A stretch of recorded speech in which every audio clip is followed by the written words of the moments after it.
Welcome to A Slob Comes Clean, the podcast. I'm Dana K. White. I blog over at aslobcomesclean.com. That is where I share my personal deslobification process. As I figure out ways to keep my own home under control, I share the truth about cleaning and organizing strategies that actually work in real life for real people who don't love cleaning and organizing. Thanks for joining me today. This is podcast number 313, and I think I'm going to call it What I'm Learning About My Clutter in the Moving Process. So before I do that though, I did want to remind you that I did a video series over on YouTube of my 14 days to opening your front door to guests. So this is the holiday season. I mean, we're all in a weird place in history and time and everything right now, but maybe you are going to be opening your home for the first time in kind of a while.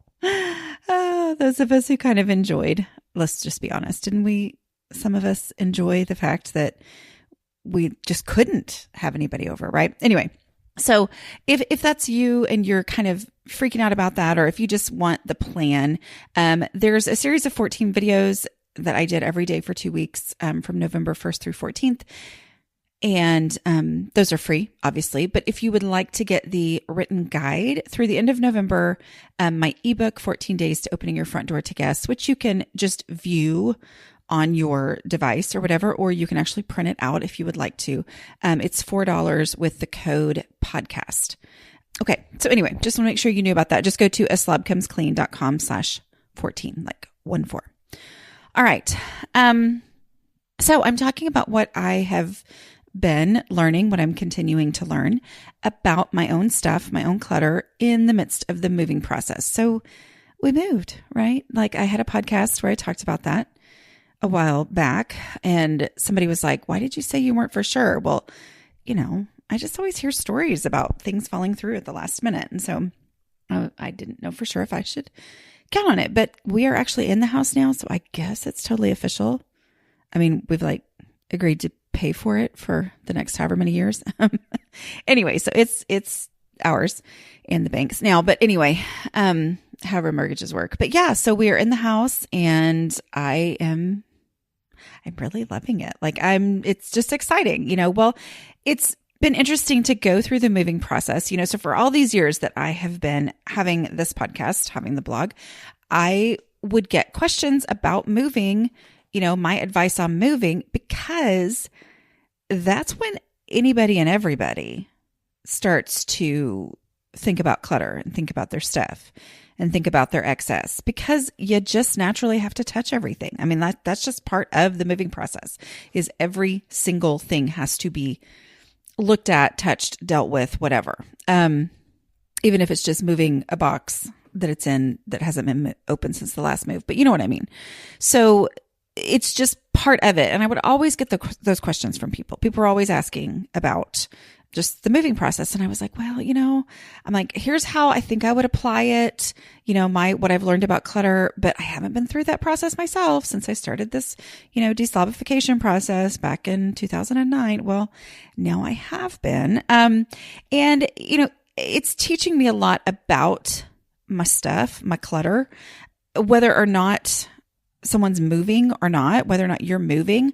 I think, I'm just learning stuff that I hope to then let impact my thought processes and my stuff and my home going on, even though, the plan is that this is the forever house. So anyway, so I just am going to kind of process through some of that and talk about some of it. So I know I talked about this one in the last one, but I cannot emphasize it enough. And that is donate, and donate some more. So my real estate agent actually used to be years ago, years and years and years ago, helped me out on my blog, kind of back when I was just starting to have any kind of help. And so she worked for me for a while. So she actually knows my story a lot more than a lot of people do. And so we were talking at the closing, y'all, it was so, it's one of those super awkward times where I'm just like, oh, okay. So my, what's he called? He's the finance guy. I don't know. It's the one who does the finances. Lender, person, blah, blah, blah, whoever it is. I know some of y'all, that's probably your job and you're hurt that I don't remember what it's called. But anyway, it's the person who, does all the financing stuff. So anyway, he's at the closing as well. He's a young guy, probably mid-20s, maybe late 20s. I don't know. And he goes, "Hey, I've been watching your YouTube channel." And I was like, "Oh my word." And my husband and I just started laughing, and anyway, and because he had just moved as well. And he was like, "Man, I wish I would have started watching it before I moved." Because he's like, "I moved a bunch of my stuff that I was like, oh, I think I'm going to get rid of this. But then I would have hadn't moved it anyway." Anyway. And so my she is my real estate agent now. She was my assistant years ago. She was like, she said, "It's so funny to me because the house that you're moving into is bigger than the one you were moving out of. And yet you are decluttering like you're moving into a smaller house." And I'm like, yeah, exactly. Because, I get the question a lot from people of, what do I do when I do have the space for things? Like I technically, yes, have closets I could shove things in that something else doesn't have to go in there. And so technically there's space in my container when you're thinking of your house as a container, and yet I can't deal with it all. Well, it defaults to clutter threshold. Like the container gets to decide, and it's a nice arbitrary way that is outside of me making value decisions, which is where I get caught up in, is this worth something? Is this something I might use one day? Is this something I should keep? Whatever. It's this nice arbitrary outside of me making decisions way for me to eliminate stuff by just embracing the limits of the space that I have to put this in. So it's a nice way to do that. And yet clutter threshold is also a huge, that's the thing that does change and that is unique to you. Okay. So the size of the space that you have is the size of the space you have. And yet, my mother can put a lot of stuff in a closet, and yet she can maintain it. She has a high clutter threshold. She can put all that stuff in a closet. She can get what she needs and put things back that she had to move. Like she's able to do that. So she can put more stuff in a closet and it stay functional and usable and under control. She can put more stuff in a closet than I can. So yes, the closet is the container, and yet the clutter threshold is everything. Like that's unique to me. And so that same closet, the same shelves, I need to have less stuff in there because my clutter threshold is lower. Meaning if I'm going to have a closet to put things in, I need to have little enough stuff or a lack of stuff, whatever, space around things for me to be able to see what I need to see without having to move things or remember what's behind something else. I need to have the space around things for me to be able to reach in and grab it without having to move 3 other things. And then the part that never happens, move those 3 things back into place, So the clutter threshold is unique to me. So that's where when you think, well, I have the space, but I don't, it just is too much and I'm keeping too much. Okay. Then you look for your clutter threshold. What is the amount of stuff that I personally can easily keep under control? And that it may adjust some for the size of the container as well. Do you know what I mean? Like if you have 4 closets in one house, then you can keep more stuff and keep it under control more easily than if you only have 1 closet. There's less stuff that you can have, and yet it's not just, okay, then shove everything into the 1 closet. It still has to take into consideration the clutter threshold. Does that make sense? Anyway, so that's the lesson that I was sharing at our closing for our house. These are things I don't like to talk about in real life, but hey, whatever. Okay, so donating some more. So one of the things that we were talking about in a which this is not an advertisement. It's not even open now, although you can go to takeyourhouse.com and get on the waiting list if you would like, because it will open again in December at some point. But one of the things that we were talking about in a question and answer session there, somebody had asked about, they were cleaning out a relative's house who, it was a hoarding situation. So Cass and I both, and Dawn, we're talking about it, but Cass and I specifically answered this question, and I was saying, donate, get stuff out of the house. And that was to say, I think actually what I said was, you're going to have to rent a doolally, but I probably said the right word instead of doolally. What's the word? A junk container, whatever, one of those things to put that in, and it was like, just start throwing stuff away, getting, donating stuff. The ideal thing about that situation, it's a tough situation to be in, except that if everything is going to have to leave the house, the goal is just to get things out. And Cass is the one who brought it up. She said, yes, the more you can remove from the house, just getting things actually out of the house, the less you're going to be overwhelmed, the more you're going to be able to actually, keep going. And that's so true. And I think that's the thing with moving, even though it's not a hoarding situation, moving is overwhelming. I mean, it's overwhelming for pretty much anybody. I mean, it's funny just having the conversation with people about moving, because we've just moved and people are like, moving is the most miserable thing ever. I mean, it's not the most miserable thing ever. There are a lot of more miserable things, but you know what I mean? Like, it is something that isn't generally all that fun, and, but like in that situation, the more you can get out of the house, the more that you can see the light at the end of the tunnel. Do you know what I mean? Like, the more that stuff is actually gone, but it's that being actually gone thing. It's like everything is going to have to be moved. Everything, and there's kind of that waiting period where you're packing it up. You don't know where anything is. Things are in boxes. You're kind of waiting until that actual moving day. And yet the more that you can donate some more, get stuff actually out of the house, the more you can start to feel like, okay, this is actually possible. It can really happen. Do you know what I mean? Because that's the only stuff that can actually be done and over with and all that before actual moving day. Do you know what I mean? So it can feel like a waste of time. And this applies for all times. This is not just moving, but it can feel like, oh, well, but I need to keep decluttering. I don't want to take a whole morning to load up the car or ask a friend or a relative or somebody to come help you load up the car. I don't want to, the place where I donate, there's always a long line, or the place where I donate, for me, it's 30 minutes away. That's just the reality. So, and it's because I really like this place, because you get there, you honk your horn, they come out, they take everything out of your car. You don't have to go.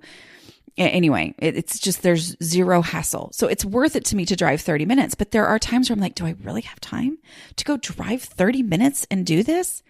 Yeah, I have to do that. And another thing I would do is, anytime I was going to be anywhere where I thought there might be a donation place, I would go ahead and load some stuff up. So like, I went to go see my son. I went to go take him out to lunch. He's 2 hours away at college. Well, I looked it up and found a donation place where I was going. I think I maybe said that in the last podcast where I talked about this, but I would say those moments, even though in the moment it felt like, what are we doing? Why are we taking, an hour and a half, 2 hours out of our day to go do this when there is so much to do? And yet every single time that I made a donation run, it just made the whole overwhelming, daunting process feel less overwhelming and less daunting. And it helped me think, okay, maybe this is going to actually happen in the end. Okay. So just want to make sure that I say that. Okay. So an update on my box quotas. So I talked about in the last one that one of the things I did was I ordered a set of boxes from U-Haul. I ordered their pack of boxes for a 3 to 4 bedroom home. Because we were moving out of a 3 bedroom home into a 4 bedroom home. And I just ordered the standard thing just so I could kind of experiment, partly for y'all, because this is what I do, is tell y'all about these things. But I ordered that standard set of boxes, and then I went through the house. I kind of designated, all right, this is how many I'm going to use in the different machines. You can listen to the other one. Anyway, so how did that go? Well, we didn't even use all the boxes.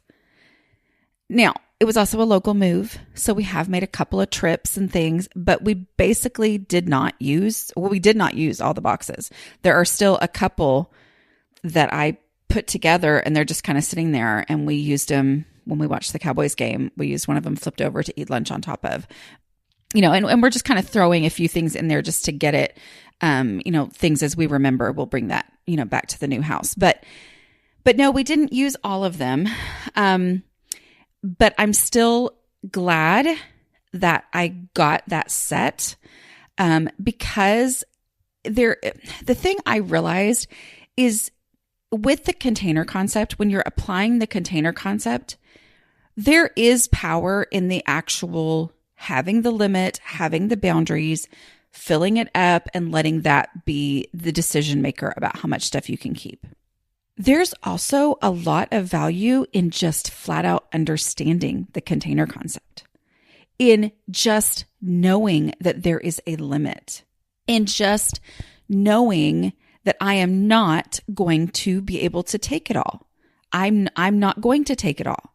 It is not all going to fit in here. Now, obviously, we could have fit more than we ended up fitting.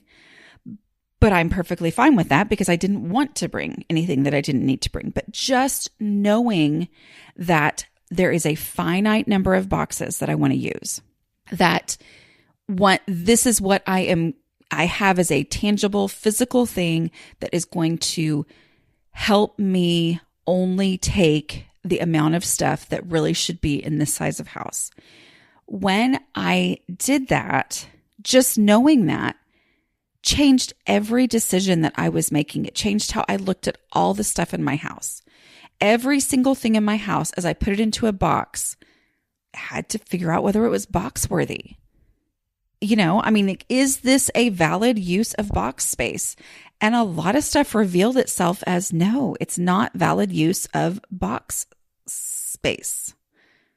And so just even understanding the container concept makes everything look different. So the decluttering process, the step 4 is to ask the 2 decluttering questions. And you do the, if I needed this item, whatever, that's the second one. First one is, if I needed this item, where would I look for it first? And so then you take it there now. And then, when I talk about it and talk through the process, I say, okay, so if you've been taking all the books in your house to the bookshelf, and now it's a huge pile that couldn't possibly fit on the bookshelf, now is when you have to start pulling things out until you only have what fits there. But the reality is, if you understand the concept that the bookshelf is a limit, that the bookshelf is a container meant to contain and serve as a limit to how many books you can have, there's a lot of times where you're not even going to take it there now because you already know, well, where would I look for this first? On the bookshelf, but it's not bookshelf worthy. It's not container worthy. So, it just even understanding that there is a limit to space, to, how much you can keep in a space and keep it under control. That's a gift, I would say. And so just having a limited number of boxes instead of, which I think is where the value of buying the boxes, which I don't like buying things that I could maybe scrounge up for free. But I think that's where the value of buying the boxes was knowing that there was an actual real limit to this. Where if I had scrounged up some boxes, I might have gotten 12 to start. Well, then I just start putting them in there knowing that I'm going to need more boxes and I'm going to go get more boxes. And so it doesn't have that same feeling of finiteness, of limitation. See what I'm saying? So just even knowing that changes how everything looks. And often when I would pick something up, it's like, oh, well, nah, this doesn't need to go. So one of the things that I repeated to myself again and again and again, which I hope to apply in my regular living in my new house life is take it there now is one of my little sayings that I say all the time. And now my saying is throw it away now. Like that just became a thing that I had this huge aversion to the thought of moving something only to throw it away once I got there. I'm like, if I'm going to throw this away at some point, or donate, whatever, but it just makes a nice little phrase to say, throw it away now. But if I'm going to pitch this thing, if I'm going to get rid of this, I don't want to have gone through the effort and time and asking help from people to move it somewhere first. If it's going to be thrown away, I want to throw it away now. And I'm seeing that in a lot of just kind of as I'm unpacking things and, setting up my kitchen and just doing it. I'm like, if this is going to be thrown away, why not throw it away now instead of setting it on this countertop? It's been helpful for me in my tendency to just randomly set things down to have this, why not just throw it away now? Like why set it down, which is an action, and then leave all these other actions for myself, which will be the noticing or the being frustrated that there's now a pile, and then the actually picking it up and then the throwing it away. If I throw it away now, I eliminate all those future actions. See what I'm saying? So anyway, that's just something that I repeated to myself a lot in the packing up process, was just the idea of I'm going to throw it away now, or donate it now. I've been mostly saying throw it away now, but it's like, if this is going to be donated, if this is destined to be donated, why not donate it now? Why not do this now while I've got these boxes so that it doesn't have to then be sorted and thought about and stressed over and, have to find a home or figure out where the new donate box is now or whatever. Why not just go ahead and donate it now? Okay, a couple other things. Oh, I did want to talk about this real quick. So we hired movers. Okay, so basically what I ended up doing, my husband, I think I've told this story before. I feel like this is one of those things where I've told a lot of stories before. But anyway, my husband was 32 when we got married. He had a truck. He went to a small church. And so he got volunteered by other people a lot to help people move. Sometimes people he knew, sometimes random strangers who would say, hey, my friend has a truck and I'm sure he's such a nice guy. He'll help you move. Anyway, so he has issues with that. And so he's kind of always had this, saying, and I'm not saying this for everybody because believe me, I totally understand why you wouldn't do this because I get it. It's money and everything. But this is, as a cheapskate, it is one thing he is willing to spend money on is movers because of all the free moving he did for people over the years. He's like, you kind of can have one free move as a grown up. And then after that, you need to start paying for movers. Anyway, plus I really wanted people to put the beds together. We had stairs now. And I'm like, I really don't want to be carrying the big stuff upstairs. I want somebody else to do that. Anyway, so I hired movers to do like the furniture and a lot of the boxes. And then we did like the other stuff the next day. My son and his friends did. So anyway, so I, it's professional movers.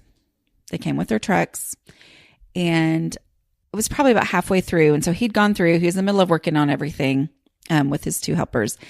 And I said, can I ask you a question? I said, I know this is a weird question. I said, but how does my level of stuff compare with the average person's amount of stuff that they have? And he was like, well, and I was thinking, oh, great. He's like, well, he goes, I mean, people have a lot of stuff. And I said, so are you saying that like what I have is normal? And he was like, oh no. He goes, no. You have way less than normal.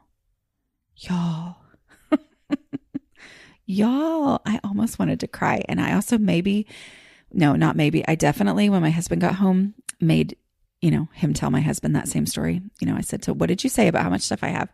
Anyway, like that's a big deal. y'all know that my story from my last time that I moved was that I used a truck for a 3,000 square foot home, I think it was, filled it up plus another like 2 pickup trucks, a minivan, blah, blah, blah, whatever, out of our home that was 1,750 square feet. So not square meters, those of y'all who are not in the US. Okay, so that's like about a third the size of roughly, I think, of a square meters kind of a place. But no, it couldn't be. A square meter would have to be even more than that. Whatever. It's not a huge house. Okay. So anyway, that was what I came from when I didn't understand all this. When we moved that last time, we'd moved into a rent house and it was a 3-bedroom home. It was a little smaller than the one we moved out of, but it was a 3-bedroom home. We had everything we needed plus more shoved in there. And we had the entire garage completely stacked full of boxes with only a path to get out. We couldn't walk through it. And we had all these boxes stacked in the living room. I think we rented a storage unit when my daughter was born, or before she was born, because I was like, I've got to get some of this stuff out of the house. But that was just all boxes in addition to what we actually needed to be living on a day-to-day basis, because we lived in that rent house for almost a year. So anyway, it just, I've come a long way. Like, I'm really stinking proud of myself. Like, I just am, so we brought in all the furniture at the new house, and then they put the boxes, which there were still boxes from the garage and stuff that came the next day. But the majority of the boxes that they brought on that first day, they just kind of took up maybe a fourth of the garage, and they weren't even stacked to the ceiling. And so anyway, I'm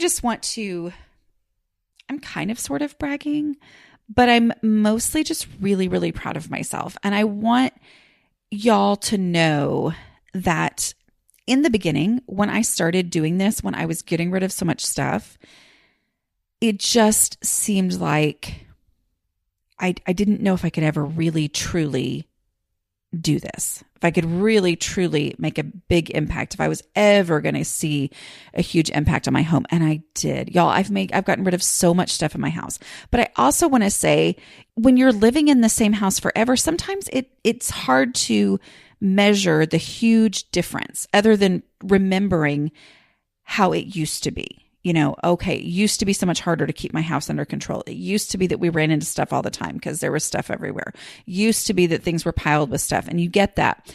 But at the same time, it's like, is there that big of a difference? Oh, there's a big difference. But this was one of those times where I actually felt like I had a measurable way to see that there is a huge difference now in how much stuff I have versus how much I did before. Okay. So it really is possible to make a big impact. Let's see. Other things, are just some of the ideals versus reality. Like I had big ideals for moving. I had planned on, the movers taking every single box to every single room. I had them labeled. A couple of them aren't labeled. I feel like those were not mine that I packed, that somebody else packed those, but whatever. But I had this ideal of how everything was going to go on that day. They were supposed to be here at 8:00 in the morning. They didn't get here till like 3:30 in the afternoon. And I had to be somewhere that evening. My son was playing football. So it was, anyway, so I was late getting to that, and then we just did the best that we could, and it wasn't ideal. There were things in the garage. I didn't want there to be any boxes in the garage, but as it was, I was like, y'all have to just set these here and go. And then, so things are not ideal. The unpack, there are things at the end where I was like, oh, wait, what should I not? What? And so there were things I threw in a box where, even though I had been telling myself, throw it away now, donate it now, blah, blah, blah, and doing so much better. I'm so thankful for all the times when I did throw it away now or donate it now. And yet there's some things that got thrown in boxes at the very last minute. There's some things that are still not done perfectly. And I just took it and was like, that's just the reality. So I think it's partly my control issues that I have, where I envision it and I think it's supposed to go a certain way. And then real life happens, and that's all I actually have to work with is real life. So, So as I am unpacking, I will look at the stuff that there is to do, and I start to get that feeling of being completely overwhelmed again. That just makes me want to shut down. So the thing that I'm repeating to myself at this point is, do the easy stuff first. What's going to have to be done anyway? So what is it that's large that I can go move right now, even if it's not to the perfect home, but I can move it somewhere where it's no longer part of the pile in the garage? So I guess what I'm saying is my thing that I'm repeating to myself, which is what I always repeat to myself when I'm doing basically any house stuff, decluttering specifically, is do the easy stuff first. Okay. But it feels like nothing's easy because every single thing, like I define easy stuff as stuff that already has an established home somewhere in the house. It's just not there for whatever reason. Well, nothing has an established home at this point. And so nothing feels easy. Everything is a decision to be made. And so instead, I am telling myself, okay, what is something that has to be done anyway? Well, this nightstand has to be taken to the bed that it's supposed to be by. Well, this, clock has to be hung on the wall. This, and so I'm just looking for things that I just am asking myself, what is it that's going to have to be done anyway? I might as well go do it now, because otherwise I get really caught up in what should I be doing right now? What's the next most important thing to do? When in reality, it's a whole bunch of stuff out in the garage and I have got to just start whittling it down. And so that's how I'm breaking through that feeling of being overwhelmed and wanting to just quit, shut down. Okay. What about going on instinct? Okay. We talk a lot about instinct and, learning to trust yourself on the, where would I look for it first? A lot of times people will ask me the question, what if I don't have a place where I would look for it first? And then they say, well, I don't, but then I ask myself, would it ever occur to me that I already had one? And I'm like, oh, I know I have it, but I just don't know where I would look for it first. And I'm like, well, then you're not going on your instinct. Okay. Because if you did know that you had it, you would look somewhere first. It's not the right place. It's not the perfect place. It's not a good place, but where would you actually go looking first with zero confidence that you would find it? But where would you look first? Okay. Is that learning to trust your instincts, to learn to go with your instinct. So that's really hard in a new house. Okay. So how am I doing that? Well, and this is all, I don't know if this is the perfect way to do it or not. This is just what I'm doing, but I am trying to, and it feels a little woo woo, it feels a little like can't quite, grasp it out of the air, but it's like, okay, in this house, where would I look for my cutting boards first? And then I put them there.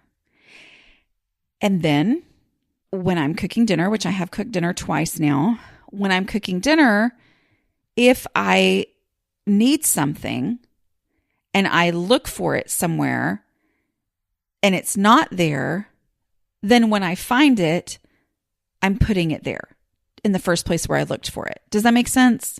So I'm trying to go with that. So like I had initially really tried to think about where am I going to, which drawer am I going to make my silverware drawer? Will it be this one or will it be this one? And I was like, okay, I think this one should be the silverware drawer. Because I was like, okay, and yet here's my coffee cups, here's my coffee maker. And I kept opening up the drawer right under the coffee maker, looking for my spoon, to stir my coffee, my creamer into my coffee. And I went, wait a minute, what am I doing? Like, why? Because it wasn't there. It was in the one across from that. So I just went, okay, this is where I'm looking first. I'm going to move it there now. Is it the most ideal, perfect way for things? I wish I would have done it the right way the first time. And yet, because I'm just giving myself some grace because we're in a new house, we're going to have to figure things out.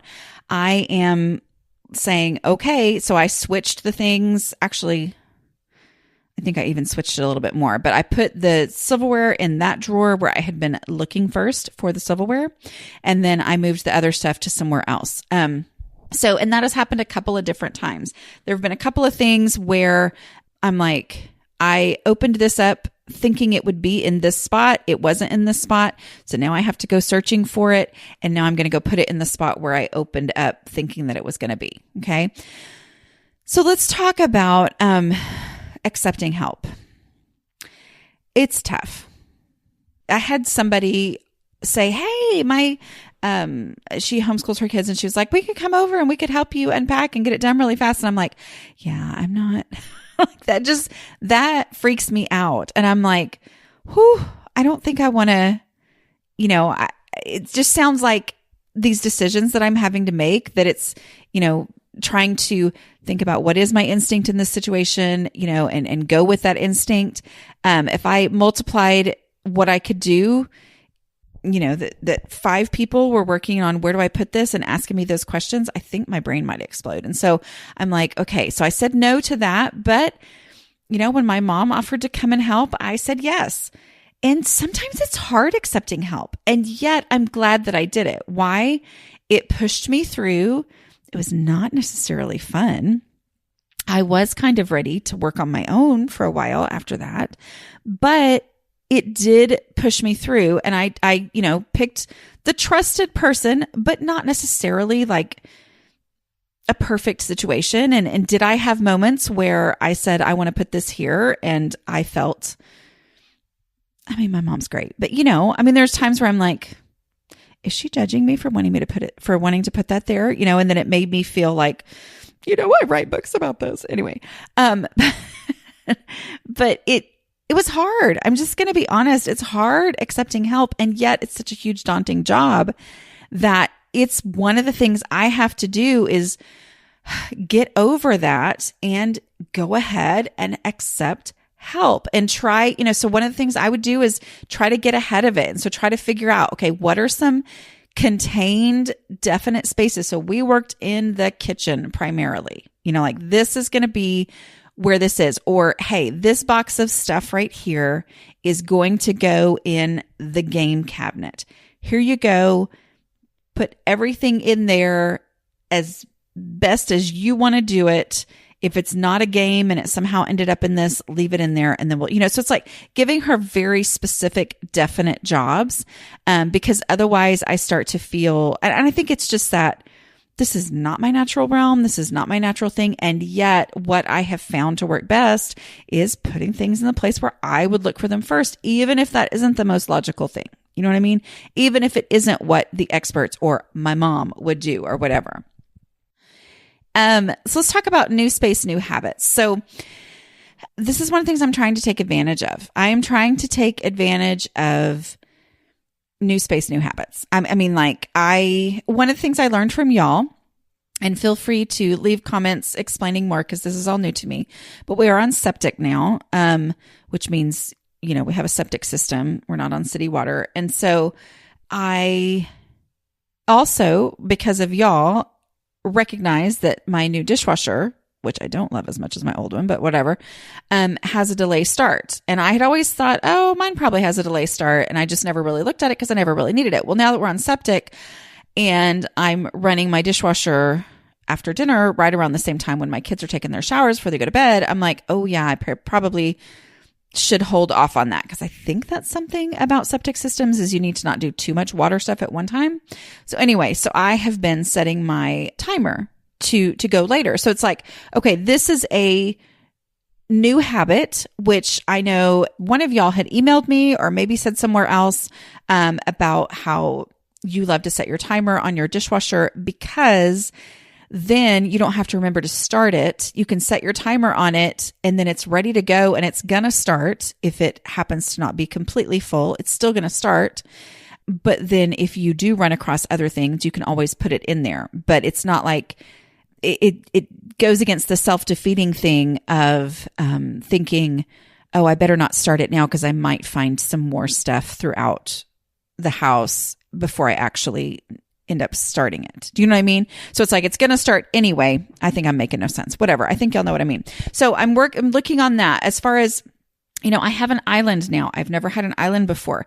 An island always seemed really exciting. And I'm already going, oh my goodness, stuff can just end up here. So it's like, okay, this is my habit that I need to be working on. I am in a new situation. I need to work on the habit of making sure this is cleared and not letting it turn into a dumping ground the way it so easily could. And then, last of all is this house is bigger. And I've had moments where I think, I'm not for sure we have enough stuff for this house. We might actually need some more seating or something like that. And my brain naturally starts going, okay, I wonder where I could find that. I wonder where I could get that. Oh, that's going to be fun to collect. And instead I'm saying, no, we're going to live with it for a while. I want to live with less than I need for a while until we figure out exactly what it is that we need in this specific home in a certain space and what it is that would serve best in this space. So that's like my number one thing is I'm like, I need to take advantage of the fresh start that I'm getting and remind myself I can absolutely do without for a while. And in the long run, it's going to be so much easier because, not going ahead and getting it is kind of like the donate it now concept, right? The take it there now, going ahead and doing it so that I am not ending up in a situation where I am having to do a whole lot more stuff with it later. It's like, I would rather live without it now, see if I have any regrets living without it, experience what it's like to not have it now. So then I can know in the future, do I really need it? As opposed to bringing it in because I might need it one day.